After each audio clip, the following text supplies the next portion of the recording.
अक्कलकोट महामार्गावर एक असा प्रकार घडलाय जो पाहून संपूर्ण महाराष्ट्रच नाही तर संपूर्ण देश हादरलेला आहे.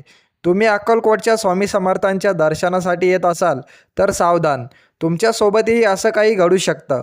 जेव्हा एक महिला छत्रपती संभाजीनगरवरून आपले पती आणि मुलांसह अक्कलकोटच्या स्वामींच्या दर्शनासाठी येत होती, तेव्हा अवघं अक्कलकोट फक्त 20 किलोमीटर राहिलं होतं. पण तेवढ्यात रस्त्याच्या कडेला दोन महिला दिसल्या. त्यांच्या हातात स्वामींचा झेंडा, ओटावर स्वामींचं नाव.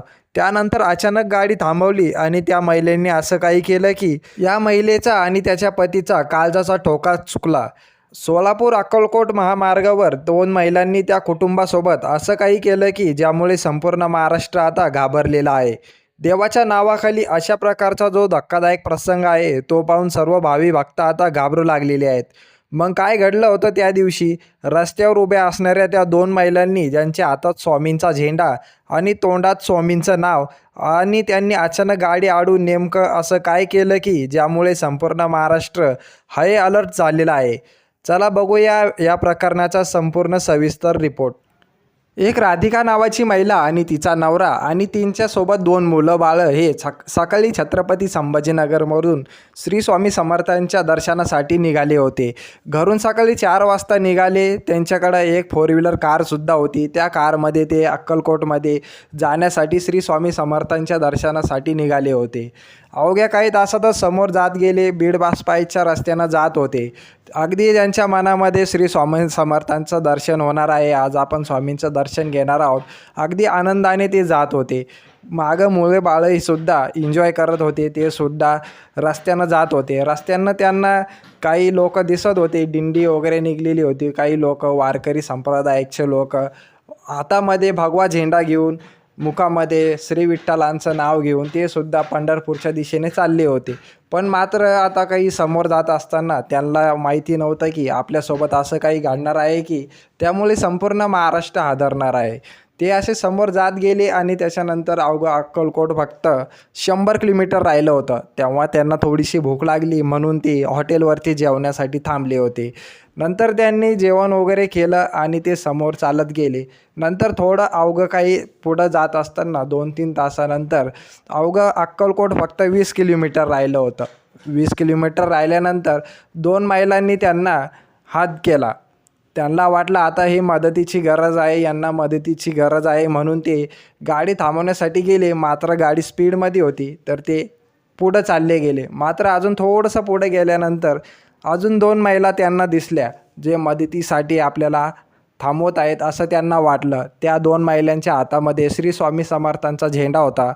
तोंडामध्ये श्री स्वामी समर्थ असं नावसुद्धा घेत होत्या. त्यांना वाटलं आता स्वामींचे भक्त आहे, त्यांना मदतीची गरज आहे म्हणून ते थांबले आणि ते मदतीला थांबले. त्यांनी महिला म्हणाले आम्हाला पाणी प्यायचं आहे. त्यांनी राधिकाने त्यांना पाण्याची बॉटलसुद्धा दिली. नंतर त्या महिला म्हणाल्या आम्हाला भूक लागलेली आहे, आम्हाला थोडीशी पैशाची मदत करा.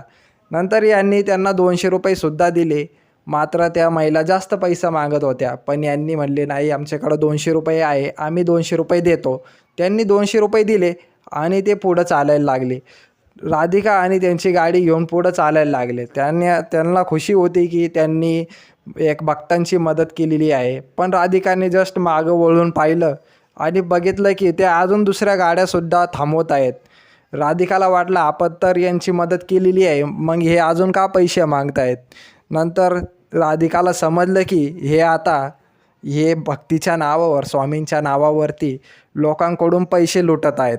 राधिकाने नवऱ्याला सांगितलं, रागामध्ये सांगितलं की तुम्ही गाडी मागे घ्या, आता मी त्या महिलांना धडा शिकवणार आहे, मी त्यांच्यावर रागवणार आहे, कारण ते स्वामी समर्थांच्या नावावरती पैसे लुटत आहेत.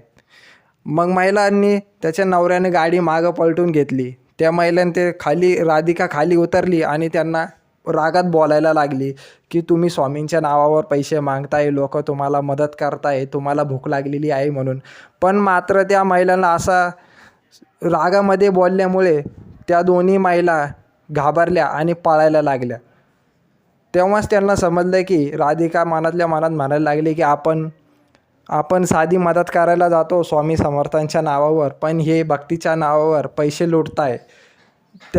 ही घटना घडली आहे मित्रांनो. तुम्ही हे लक्षात ठेवा. नेक्स्ट टाईम मदत करताना तुम्ही चेक करा. महिला ही मदत करण्यासाठी आपण नेमकं यांना मदत खाण्यापिण्यासाठी करतो आहे का कशासाठी करतो आहे. कारण की असे बऱ्याच ठिकाणी असं होतं की आपण मदत करायला जातो देवाच्या नावाखाली, पण मात्र दुसरंच काही होतं आणि लोकांनाही समजत नाही. त्यांना वाटतं भक्त देवाच्या नावावरती आपल्याला पैसे देतील आणि आपणसुद्धा पैसे त्यांच्याकडून लुटू. तर नेक्स्ट टाईम मदत करत असताना लक्षात ठेवा आपण कोणाला मदत करतो आहे आणि करायची का नाही. चला भेटूया. तुम्हाला हा व्हिडिओ आवडला असेल तर व्हिडिओला लाईक करा, चॅनलला सबस्क्राईब करा. भेटूया पुढच्या व्हिडिओमध्ये. धन्यवाद.